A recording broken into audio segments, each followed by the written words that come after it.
Welcome to the RadioU Podcast. Coming up, how your protein powder might be killing you. Also, how these influencers are taking PSL to a whole new level. All that and more on the way next. Remember in Home Alone, the famous line from the movie, Angels with Filthy Souls? Oh, okay, yes. When the guy goes, I'm going to give you the count of 10 to get out of here, or I'm going to fill you full of lead. I think it's like pump your guts full of lead or something like that. And he goes, 1, 2, 10. 10. I always thought that meant he was going to shoot him. Apparently, I guess it just meant he was going to give him a protein shake. Oh. 8772 Radio U. According to this new study that was done by Consumer Reports, they tested 23 protein powders and shakes and found that 2/3 of them contain more lead in a single serving than experts consider safe for an entire day. Uh-oh. These protein powders and drinks are chock full of lead. And people are pumping their own guts full of them. Yeah, every single day. Yeah, because I know a lot of people, especially people that like work out, lift, and do, some heavier weight training. Right. They will do a protein shake maybe once, twice per day. So, yeah. And you think, are you doing a single serving when you're doing that? Or because there's like the scoop that comes in it. Is that one single serving? And then are you doing like 5 of those? 5 scoops? Yeah, oh, man. I don't know. I don't work out. I don't do the protein shakes. I have had one before, and this makes a lot of sense now. I thought it tasted terrible. Oh, yeah, it was the lead. It wasn't anything else. It was the lead's fault. No, that's when I realized protein shakes were not for me. I was like, I don't like the taste of this, guys. Yeah, that's same here. That's when I knew I will never be in shape. Is when I had a protein shake. That's the thing is, I obviously I don't do weight training, but I personally, I'm like, yeah, I don't really think I need it. No, yeah, definitely not. I mean, only if you want to like build a bunch of muscle and also die from lead poisoning. Right. But now you need to worry about that. I think this is very important to point out, though. It was more than 2/3 out of the 23 they tested had more lead than you should have in a day. Uh-huh.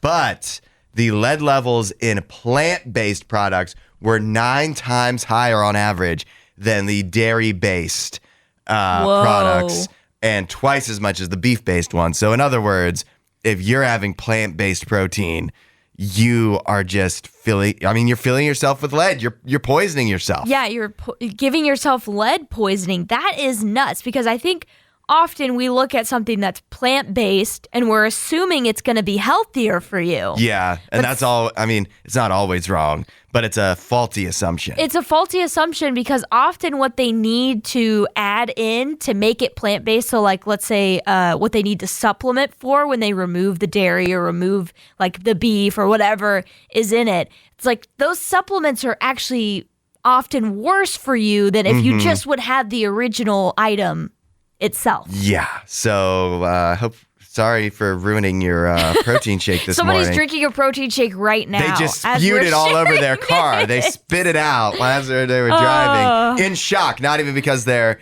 they don't want the lead. It's just like they're so shocked that there's that much lead in it. Yeah.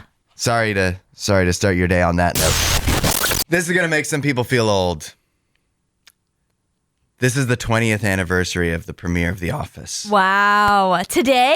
I don't know if it's today, but this fall season. Okay. Yeah, like in 2005, the fall of 2005 is when The Office premiered on TV in the United States. Wow. That is crazy. 8772 Radio U. But the good news is, at 20th anniversary, that's a big anniversary. Means you get some fun things to celebrate. And this one is certainly fun.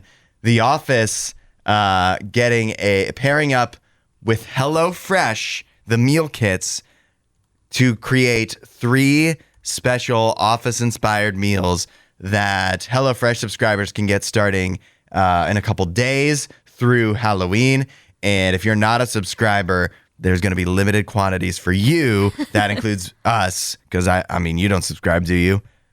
Subscribe to HelloFresh? Yeah. No, yeah, me neither. But now, I want to go back in time. I remember the SpongeBob HelloFresh, and it felt really lazy. It felt like they really just were doing regular meals, and then we're like, let's just make a SpongeBob reference, and they weren't even good SpongeBob references. Let's see if this is better than that. Okay. These are the 3 meals you could get for the Office 20th anniversary HelloFresh meal kits. 1, Kevin Malone's famous chili. Oh, already off to a great start. HelloFresh. Yes. It says it's a hearty beef chili with beans, ancho chili, and Southwest spices. I like it. I like that. I will tell you, though, looking at the picture, it looks nothing like Kevin's chili. No, it does not match. It does not match the vibe of the show. No, but at least that actually is a clear tie into something iconic from the show. Yeah, you had to include the chili. Yeah, if you didn't do that, that's probably the number one recipe people would want. Yeah. So that's cool. Also, in the Office 20th anniversary HelloFresh meal kit, you could get Michael Scott's Fun Run Alfredo. No, not the rabies awareness fun run. Yeah. Oh, poor Meredith. That episode is crazy. Yeah. One of my favorites, though. And that's so easy, though. The Alfredo, that's just an easy money. Just put that in. Yes. But then this last one I really love, and that is a special pretzel day kit with soft pretzels and 18 toppings, a.k.a. the works, so that you can recreate Stanley's favorite day of the year. I think that's my favorite option right there. Yeah. Because I do love pretzels and I love Stanley. That one feels like it is the most true to, where you actually feel like you're in the office if you were making that. Right. I wish the chili, that they really started with the picture of the chili dumped all over the floor and be like, how can we make our chili look like this? And honestly, don't you think that Kevin's chili kind of looks kind of Cincinnati style? It's not very thick. Yeah, I would agree with that. I'm sure that they made it it's obviously not even real chili, that it's a prop. Yeah.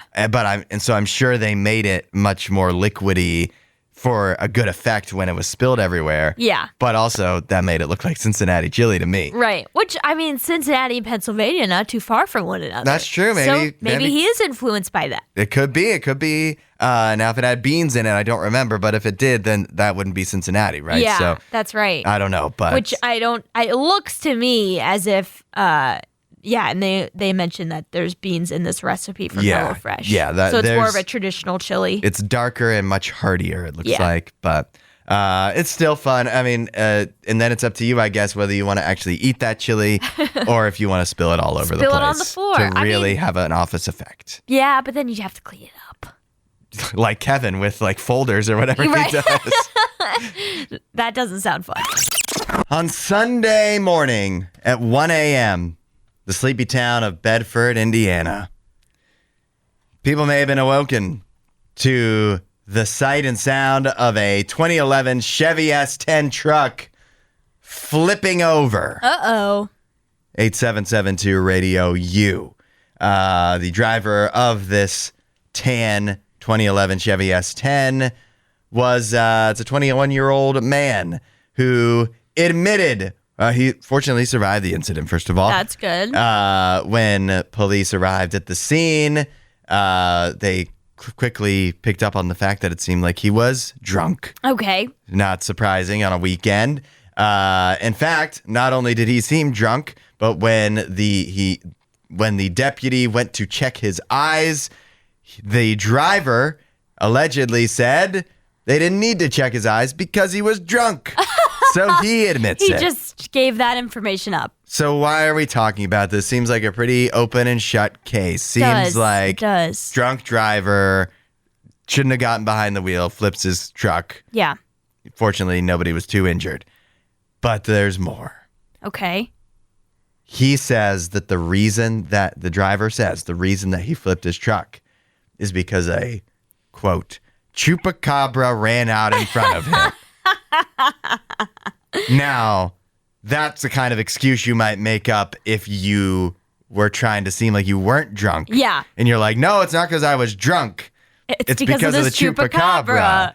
I was actually completely sober and I saw a chupacabra. That's it, but you're lying. But since he admitted he was drunk, why would he lie about the chupacabra? I mean, maybe you might be onto something there, Hudson. But I will say, because he's drunk, I'm less likely to believe a chupacabra story. You know, maybe if he was fully sober and he said, hey, it was a chupacabra, and that's what caused me to, you know, swerve and then unfortunately crash my car or my truck. But because he was drunk, I think this is all just in his head. This is what I expect to hear from the doubters. Oh, yeah? Is that if he's drunk, then we can't believe him because he was drunk. But if he was sober, he's probably drunk. Because why would you flip your truck? So you just can't win. But maybe there's just a chupacabra out there running around Bedford, Indiana. I mean, maybe there is. But we could also test, like, if he claimed to be sober, you know, he could do a breathalyzer. And then he'd be a little bit more believable if he passed that. But is flipping your truck and saying there's a chupacabra enough to convince somebody or to warrant a breathalyzer? Yeah, definitely. I flipped my vehicle when I was completely stone cold sober. Yeah. So, but you didn't claim it was because of a chupacabra. No, I didn't. I think if an officer, you know, walked over to you. Because it wasn't. Yeah. But if it was, all of a sudden now you want to breathalyzer me. I mean, I would hope there would be other indications, which the deputies say they were. His eyes were glassy, he smelled of alcohol, and his speech was slurred. So, but I don't think they ultimately needed a breathalyzer because he just admitted that he was drunk. But yet again, if you already admit you're drunk and you're not trying to make excuses, then why lie? But why would he lie? Why would he say that if it wasn't true? Why believe a drunk person? Because sometimes you could be the drunk person that lies. You know, sometimes drunk people can be truth tellers. Or that like to spin a yarn a little bit. But also, sometimes when people are drunk, they like to tell tall tales. Yeah, that's a good point. So it's like, what we need to talk to his friends. Yeah. That's what we need to find out. When so-and-so, I don't know if they give us his name, but when so-and-so is drunk, what is he? Is he a truth teller or is he telling you some crazy stories? Does he always bring up the chupacabra every time he gets drunk? Even when he doesn't flip his truck? We need to know his track history. Yeah, that's a good point. That's real investigative thinking right there. Yep. And we got to get to the bottom of this. We do.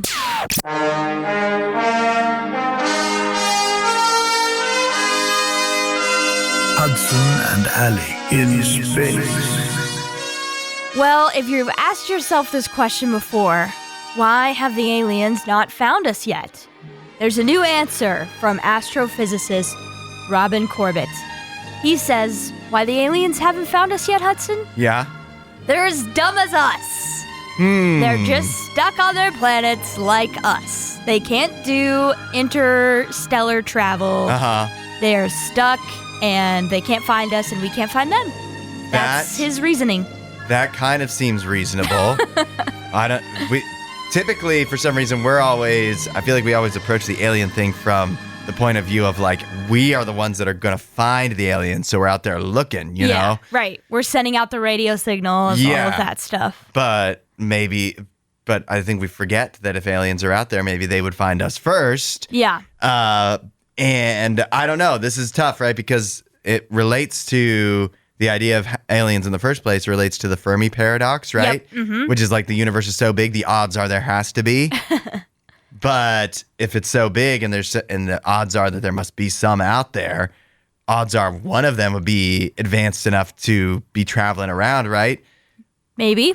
But also, if it's so big, maybe they're traveling around to other places and not here. Exactly. And that has been a proposed theory in multiple ways, where it's just like the universe is just so big, there's no way we're going to intersect. Yeah. You know? And so maybe that could very well be the case. But yeah, this is a new proposal of a theory from astrophysicist Robin Corbett. He calls it radical mundanity, which I didn't even know was a word. So we're so mundane, and aliens are so mundane. That seems like an oxymoron. Right. We're so radically mundane that we literally can't find one another. I might put it a different way. Okay. Like, what if, I think we can make ourselves feel really good about this. What if maybe there's aliens out there, but we're the smartest ones? Like in the infinite possibilities, we are the one that's the most advanced. And so how would anybody else find us before we can find them? Because they haven't caught up to us yet. Right. And that could be. They don't have the technology to find us. And we're the smartest. I like that idea. Yeah, if you put it that way. That's fine with me. And also, like, I feel like if there are aliens, they're more likely to find something that we've put out in space than finding us. Mm-hmm. So if you don't know this, there was actually something kind of controversial done when they released the Voyager probes. Mm-hmm. It's called the Golden Record. And they attached it to the probe. And basically, if you listen to it, it's a whole bunch of different stuff from Earth that they had to put on this record to kind of explain what human civilization is. I think they cover this in Elio. Oh, really? Yeah. Yeah. I think they do. It's actually wild, all the different stuff they put on there. Obviously, that you can't put everything, but they've got all sorts of different types of music, animals, sounds, all sorts of things. And then they have I hope the aliens have a record player. Yeah, right. I'm like, how are they going to listen to Yeah. it? But they've got two little diagrams of what humans look like, so a male and a female, and then like some type of statement, which I'm like, they're not going to be able to read that. Right. That's in English. Right. What Come are the on. odds? This isn't Star Trek. Yeah, and there's also like someone talking on the record, and it's like they're not going to know what they're saying, even if they can listen to it. Yeah. But I feel like that's more likely a possibility for someone to find that versus them to find us. Yeah, it just seems like it's when you really think about it, the fact that we spend so much brain power even thinking about aliens when it really probably doesn't matter. Yeah, it doesn't really at all. Because the odds are so long of us finding them, of us, and yeah, it's just even for them to exist. Yeah, right. Ridiculous. Well, it's funny. We were just talking about how there's this, new idea of radical mundanity of why aliens have not found us yet, or why we haven't found aliens yet, because it's just like we're stuck. We don't have they don't have the capabilities, and we don't really have the capabilities of interstellar space travel. Mm-hmm. Well, another idea that I have, and this is something that it always reminds me whenever I hear these theories or whatever about aliens, is that maybe we truly are just one of one. Because if you actually look at it, and this particular argument is called the fine-tuning argument, and it's used to kind of have evidence for God, where basically the argument is that life is so radically crazy that life is possible here on Earth, that even if there was just a slight change in the environment of what we have here on Earth, life wouldn't have been possible. Right. And so, to me, that is more than enough evidence. Obviously, I have other evidences that I use to believe in God as well. But to me, that's enough evidence to show that, yeah, we are very, very unique here as humans. And so there really is no other universe that we've been able to see or other planet that we've been able to find that has the same type of, atmosphere and the same type of things put together for life. Yeah. We are so unique in that way. Yeah. It's just, it seems too convenient to be an accident. Right. That when you actually think about you talk about the odds of aliens being out there and us being able to find them. What about the odds of life beginning on Earth in the first place? Yeah. And all the different kinds of life that we have, not just not just human life. Or not micro, or like when we're looking for life in space, we're looking for maybe they kind of have conditions for like some microorganism thing to live there. Right. Forget about a whole like thriving civilization and all this stuff. Yeah. And so it really does seem too crazy to be an accident. Yeah, because it's like, we got all the plants, you got all the animals, all this beautiful nature, all of these things. And humans alone in that are such a miracle. And so, yeah, to me, it's like such an obvious suggestion that it's clearly intelligently made, intelligently designed. And who's the intelligence behind that? Well, I believe that to be God. And so I think you can use that argument to get to God, but I think you can also use so many others. But I like that one. And I always think of that when you hear these stories about aliens and these theories about aliens. I'm like, just another reminder that we are a miracle. And that miracle is only possible because of God. And then you take that a step further to if it's too crazy for everything to be an accident, and this was created here, Earth was created, purpose. And people were made for a reason, then what does that say about what God thinks about you? Like, Right. you were made for a reason too. You're not an accident. You're so special that you are one of one. Yeah, it really is. Like, I feel like that changes your perspective on everything. And what's crazy is you believe all that, then you can believe that God wants to like be a part of your everyday life, that Right. he cares about you so much. He made the world so that you could be in it and so that he could experience, like, have a part of your life. Right. And if you want to experience that, all you need to do is start talking to God. Say, hey, Jesus, I want you in my life. I want to know more about you. Show me more. And he will.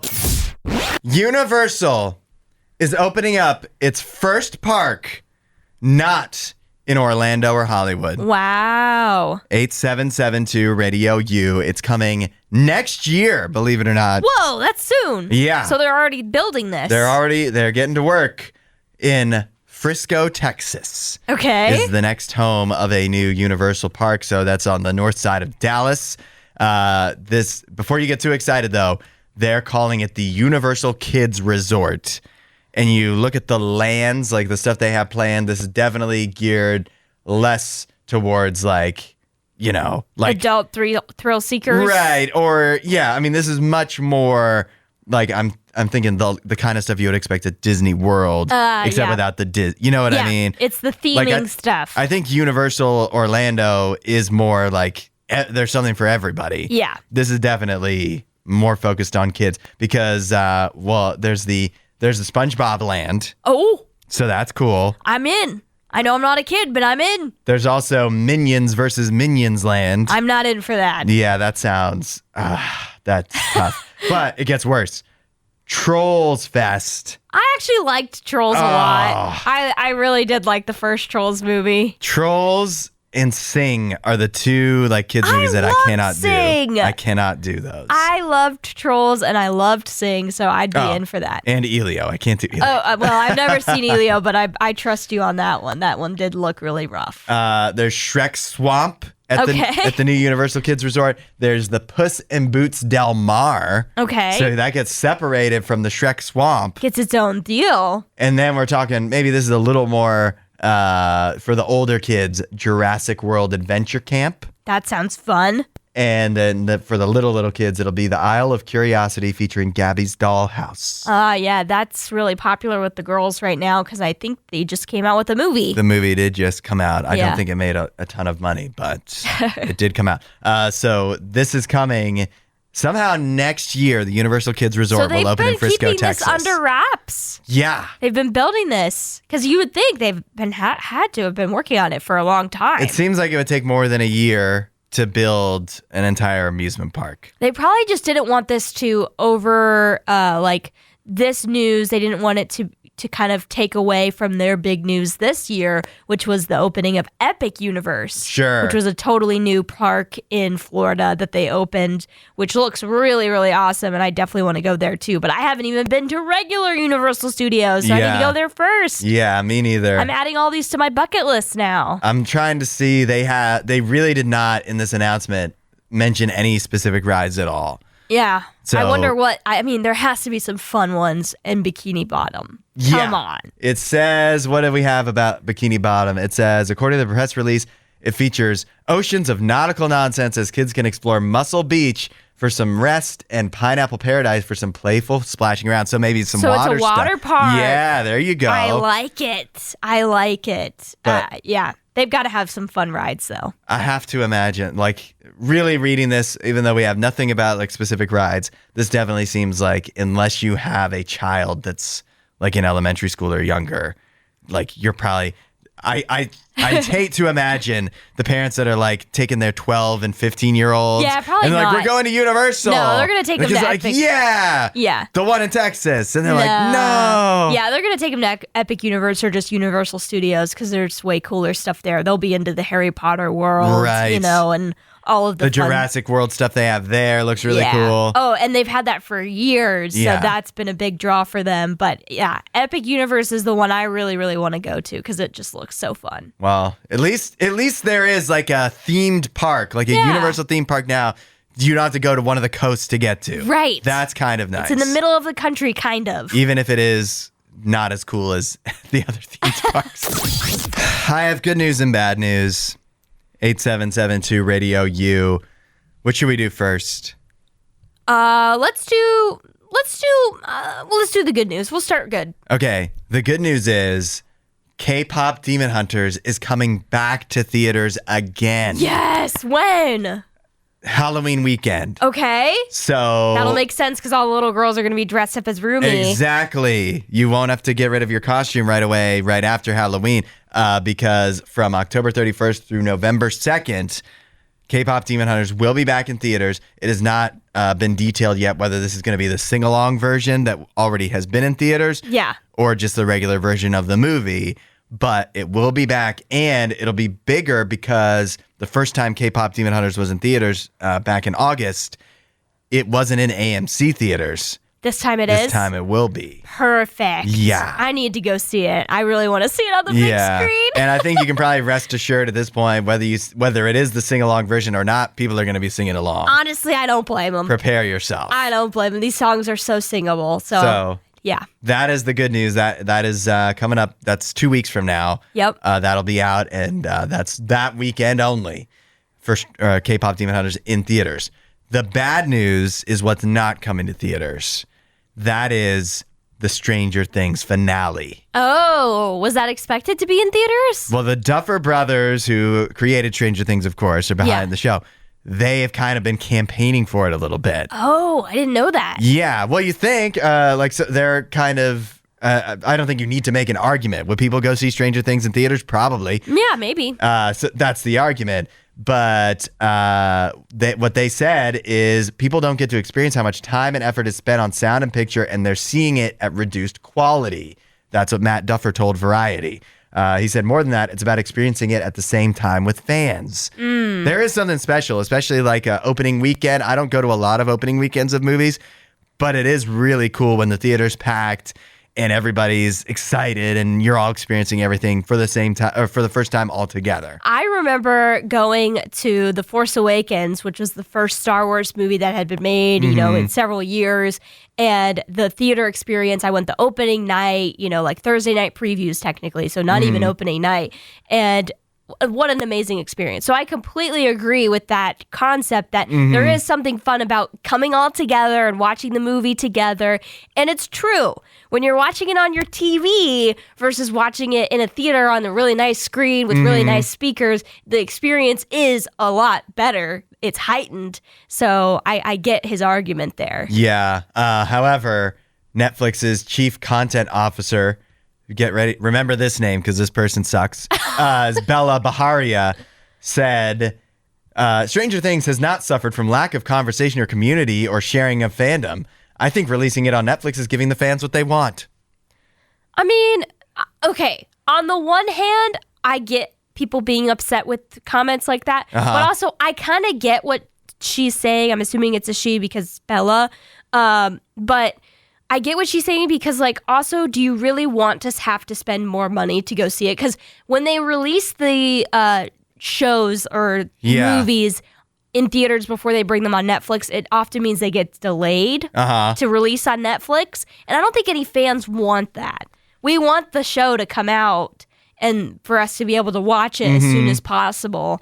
So I kind of get what she means. You don't want to have to pay extra to go see it somewhere else. Yeah. Well, I don't know if I would consider it extra as opposed to then I could do that instead of. Yeah, but maybe some who can't afford to go do it would be worried about spoilers. Let's say if they did release the last episodes in theaters a week before they came out on Netflix, which is probably what they would do if they went with this strategy, then you might need to be a little worried that somebody would spoil it for you. I think there's a win-win for this, that it would be extra, but I think another problem is that the Stranger Things finale, the actual finale, comes out for New Year's Eve. Yeah. So that'd be that's a big time for movies. Right. That'd be a tough time to get into theaters.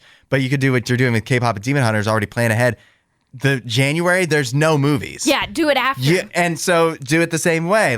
Yes, it releases on Netflix first, but people would go see it in theaters. I think I like that strategy a lot better. After it's been out, maybe a week after it's been out, give people the option, if they want to go see it in a theater. Yeah, but Bella Baharia says that they're already giving the fans what they want.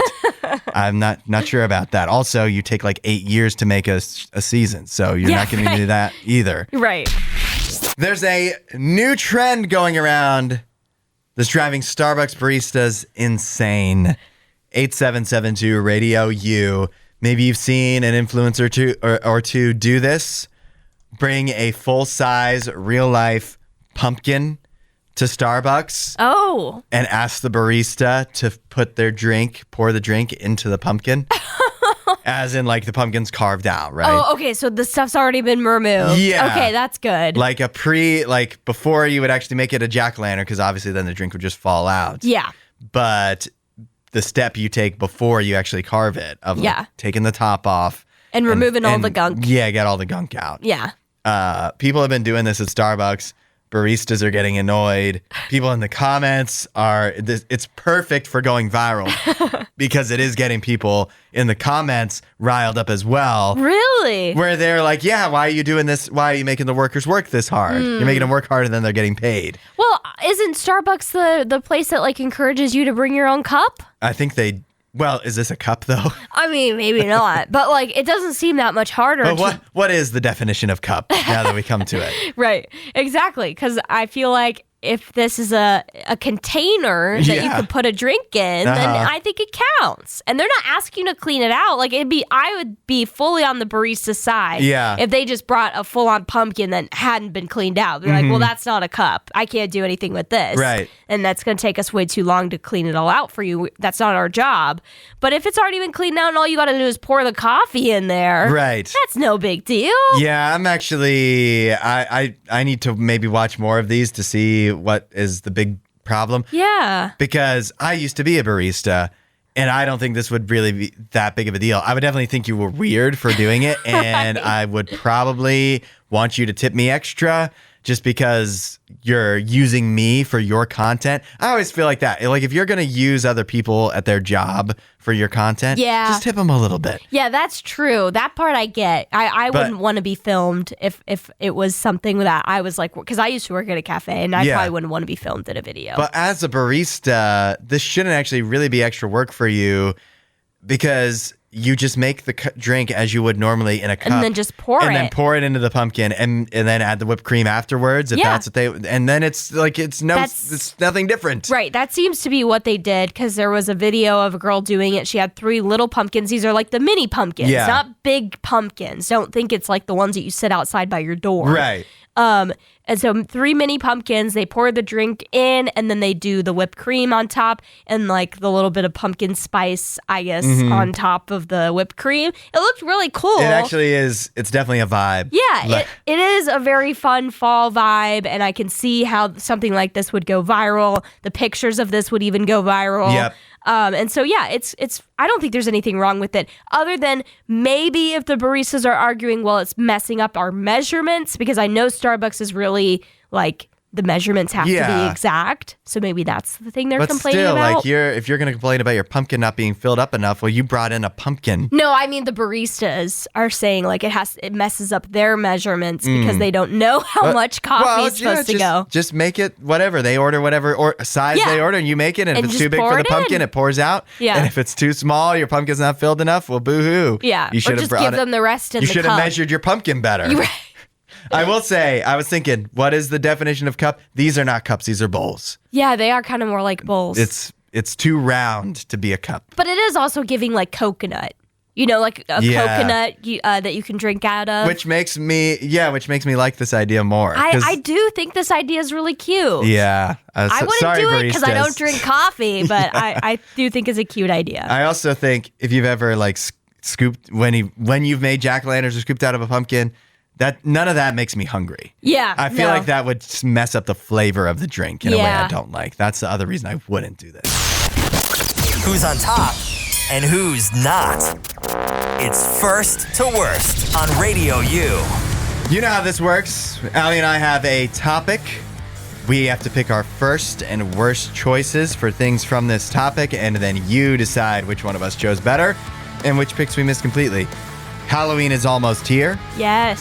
So today's topic, Halloween candy. I'm excited for this one. This is actually candy or chocolate that you would expect to see after you went trick-or-treating. Yeah.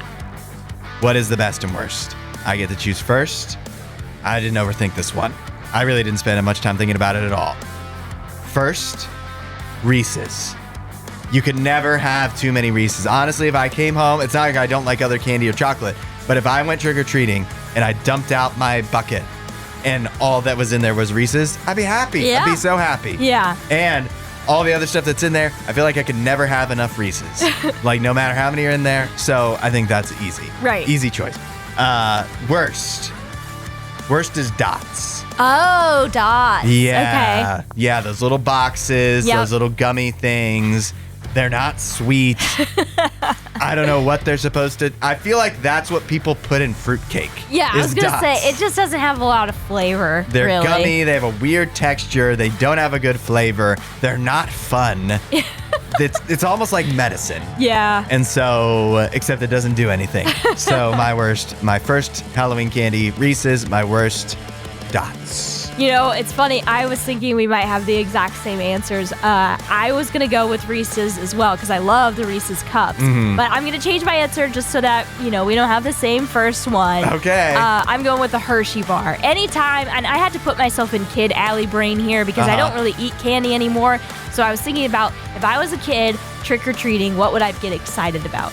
Chocolate? Oh yeah. If I knew I'm going up to a house that has Hershey's and Reese's cups in there, I'd be like, we hit the jackpot. Okay. Here, these people are rich. Just straight up chocolate. Yeah, I want that chocolate, please. So I'll go with the Hershey bar for best. And then for worst, this is just personal preference. And I, as a kid, would always be like, no thanks. And that's Almond Joy. I've just never been into coconut. I don't like anything coconut flavored. My sister's actually allergic to like coconut and alloy and all this stuff. So I stayed away from that because I was kind of nervous maybe I would be allergic to it too. Yeah.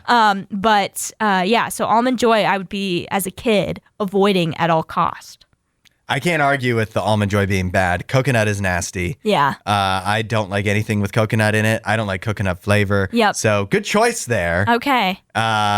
Is it better? Are your choices better than mine though? I think our worst are pretty, in our personal preferences, pretty equally bad. Yeah. But I also know some people absolutely love coconut. Yeah. But again, Grown-ups. I had to put myself in Kid Alley brain because I'm like, when were we trick-or-treating? We were trick-or-treating as kids. Yeah. So, but if I was an adult choosing, I'd be like, obviously, I want anything dark chocolate, and I'll go with that. 8772 Radio U. Now it's up to you to decide which of us chose better and first to worst and which picks did we miss. We're doing Halloween candy. My first, Reese's. My worst, Dots. Allie's. My first is a Hershey bar, and then my worst is Almond Joy.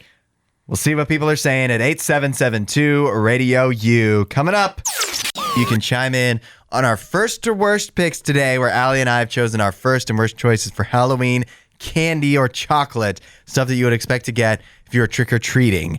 I got the first choice, and I went with Reese's for best, and I went with Dots for worst. Allie, your choices? I was going to choose Reese's for first, but you got to it first. And so I ended up going with Hershey's. You panicked. No, I didn't panic. I just felt like it was not a good idea for both of us to pick the same thing.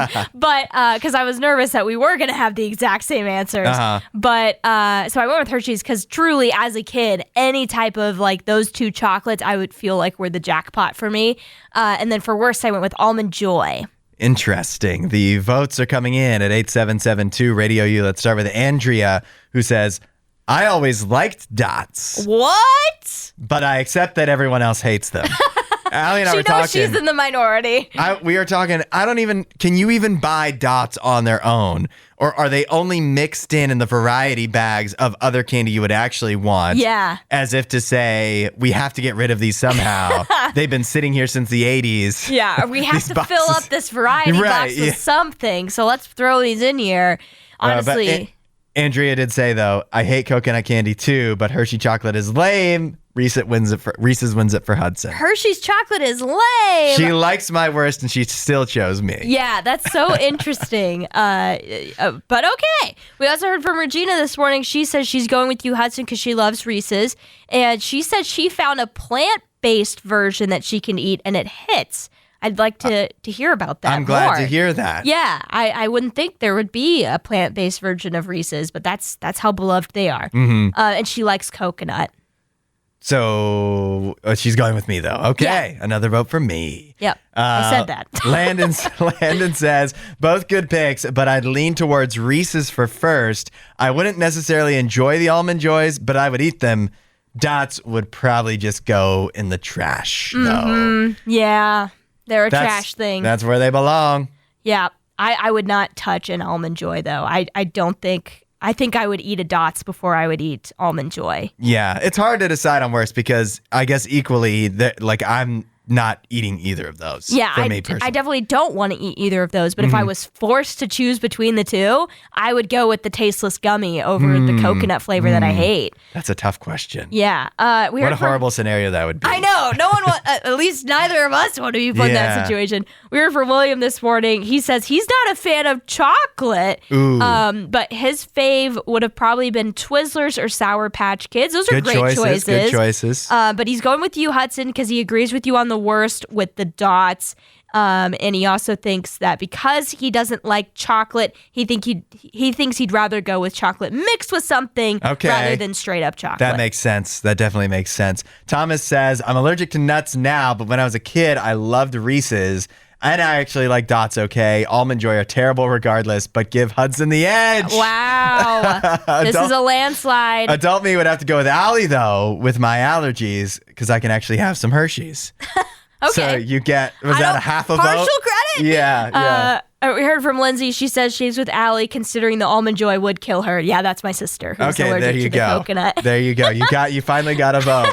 Abby says, vote for Allie here. Hershey's was my favorite. I also like Dots. Wow, okay. Abby and I are like anti each other. Like we just couldn't be more different. But you don't hate Hershey's. No, I don't hate Hershey's, but I did think that was a wild pick. Why? Because there's so many other candies that are like, or chocolates that are chocolate and something else. Yeah. That make it more fun. Like my honorable mention, the other thing I would have picked, and maybe if I was a child, I actually might have picked this over Reese's, and that's Twix. Twix I love bars. Twix. Yeah, those are fun. I also really loved Mars bars growing up because my grandfather would always have those, and so he would give them out, and I was like, yeah, Mars bars.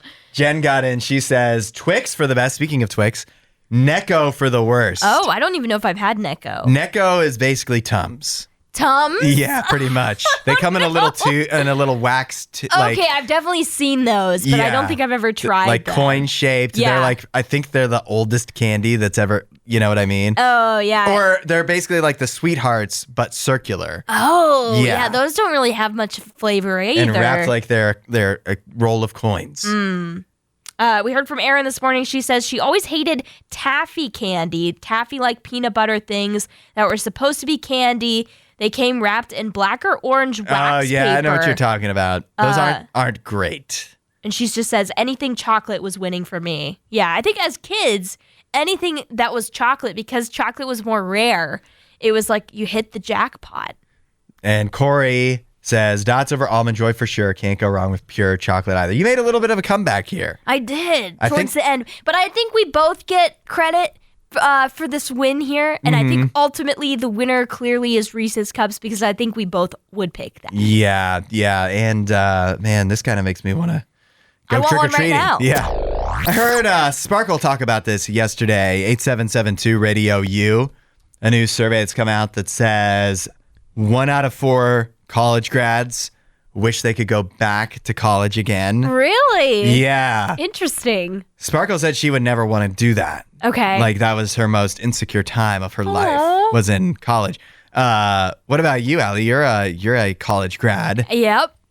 What would you want to go back ever and like relive college? I've actually thought about this, and my answer is yes. I guess I'm in the 1 in 4 because, and the reason is because similar to Sparkle, I struggled with confidence early on in college. I didn't really get confident in like myself and what I was doing until about junior year. And so I wish I could relive those first 2 years of college with the same confidence I have now and like actually, apply myself as far as, finding friends and hanging out and doing fun things that are available to you only when you're in college. Because I hold up in my room way too much as a freshman and sophomore. Yeah. I should have been out. Sophomore year was better than freshman year, but freshman year, a lot of the times I really was only working and studying, which is fine, but the times when I had opportunities to go hang out with friends, I didn't take those opportunities, and I regret those decisions sometimes. Yeah, 8772 Radio U. Let us know, especially if you've graduated college. Do you wish you could go back?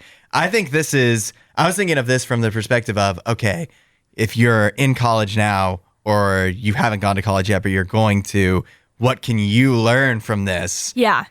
And it's such a double-edged sword to me because if it's like you're saying, live up have that confidence, live up your college experience because you only get to do it once kind of thing, make the most of it.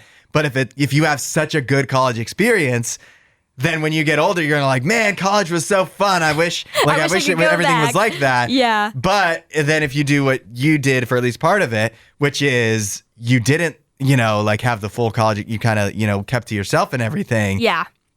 Then you also look back with regret of you're I missed out. Right. And so either way, I just think that just keep in mind when you are going to college that this is going to be some of the time that this is going to be some of the most exciting or time that you're going to look back on most fondly in your life. Right. So enjoy it while you can. Exactly. That's what I would tell myself. Enjoy these moments while you have them. They don't last forever. Those 4 years go by so quickly. It's a blink and it's gone type of deal.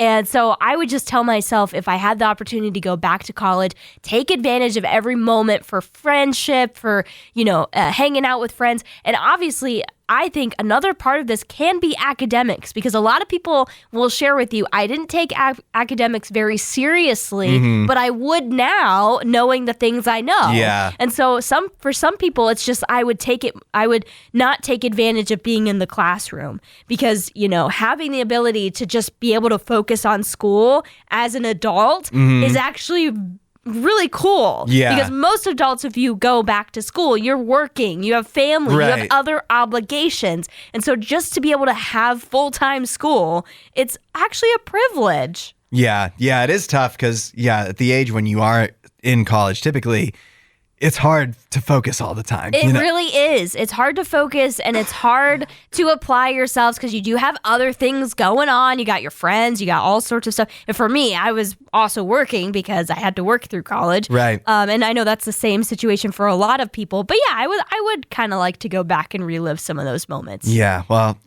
like I said, the lesson is if you're going into college or you're in college, enjoy it. Just make the most of it. Because probably no matter what you do, you're going to look back and wish that you could go back. Yep. Thanks for listening to the RadioU Podcast. Don't forget to rate and review the show.